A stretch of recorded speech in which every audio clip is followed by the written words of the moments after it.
we were dealing with a number of issues that were, I hate to even call them controversial, but there were a number of individuals who were against them for no other reason than I think that they just wanted to be against them and had this over my dead body attitude.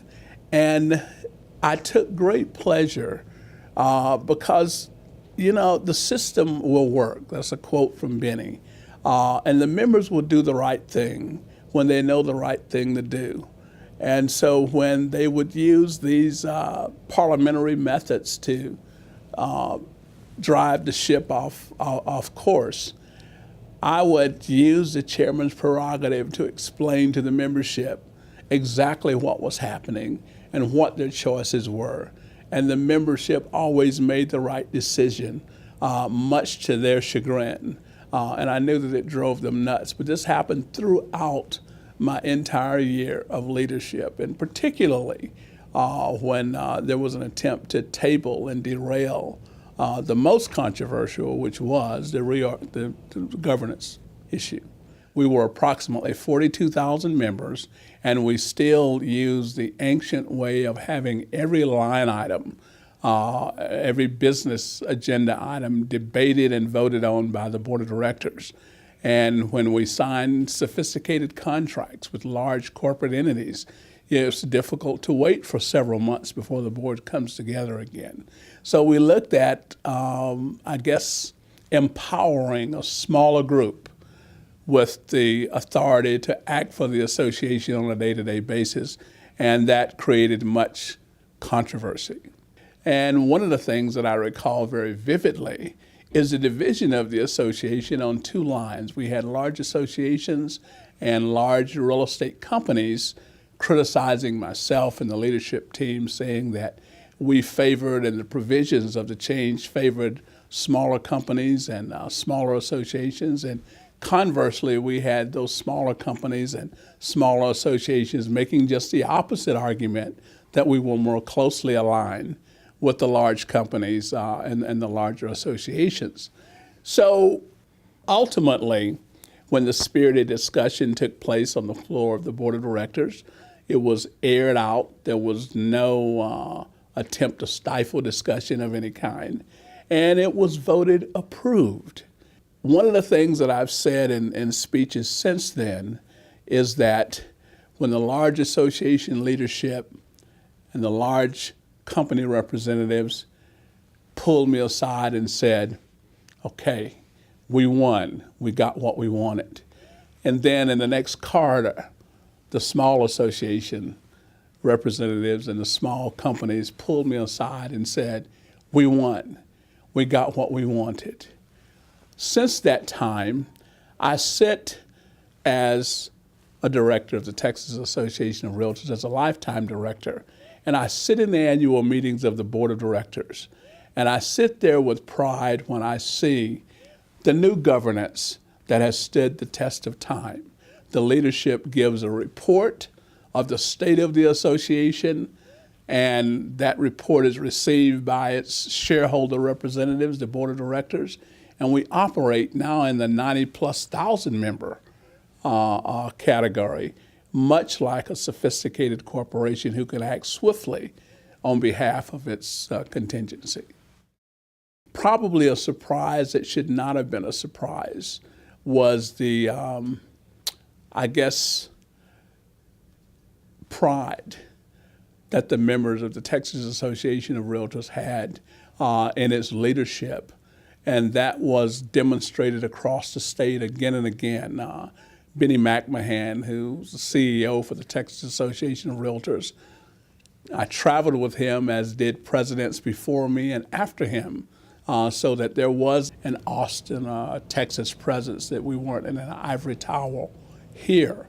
But some of the things that I've seen, and there were great ideas, is that TER now has living, working, and operating in each of the regions state representatives of the Texas Association, so that there's a voice in each community. There's assistance to the association executives and to the members in each area, so that literally tentacles from a state association gives the lifeblood of the association's assets and support to all of its members. And not everywhere where it has that, but I applaud it. I remember very strongly John Nichols, who was the 1997 president before me from Houston, and his support and encouragement of myself throughout the tenure coming up, as well as John Walton, who came after me. This, aside from the fact that one of us held the title as president of the Texas Association of REALTORS in our respective year, I recall that the three of us were perhaps a bridge during those 3 years, who appreciated each other's counsel, who were not competitive, did not have any ego issues with our leadership. And I just think knowing that I had the two of them to consult with and vice versa was just a wonderful leadership team concept that I learned and I've since carried with me to even higher levels of leadership. I've had the privilege of serving as president of the National Association of REALTORS. And there are ways that serving as president of NAR is so like serving as president or chairman of Texas, and in many ways it's different. It is alike in that leadership is expected. Leadership is not necessarily barking out orders. Leadership is collaborating, getting the best information, and then lending direction to the organization and to the leaders who follow you. Some of the ways that it is unlike being president of Texas is that NAR has a global constituency. Not only do we have 1.2 million members in 50 states and 4 territories, but we have global alliances with more than 55 nations around the world. And it is my job as president of the National Association of REALTORS to not only preserve those relationships, but deepen them as much as possible. And with real estate being global and the National Association of REALTORS being the premier real estate organization in the world, most often we were received and treated and operated on a level of governmental diplomacy. Private property rights is not the same in all of these countries, and in many countries we're dealing directly with head governmental officials. So that was a whole new process, but because people are pretty much the same the world over, and we knew that those folks needed respect, and we had little difficulty in keeping that. The next huge part of the mission for NAR is national policy with respect to real property rights and all that entails, whether it's court decisions, whether it's tax policy, whether it's housing transaction decisions. And so very often you're the point person who has to be briefed, and that briefing is literally, so you're always digesting stuff because you're going to be before the chief official in the land sitting in front of them, and you being the representative of not only 1.2 million practitioners, but some 60 million consumers that their decision is going to impact.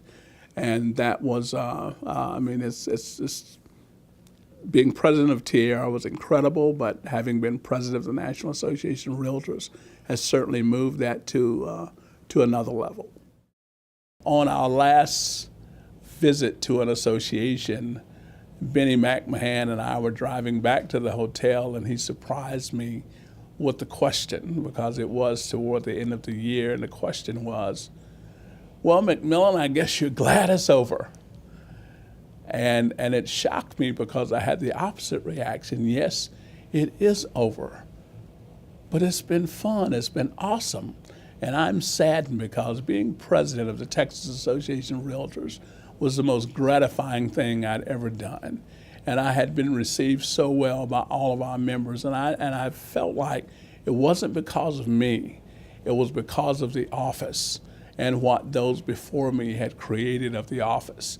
And each of us who has the privilege of holding the office of president, a chairman of the Texas Association of REALTORS, has that sacred trust of keeping that going and not blemishing or maligning that reputation.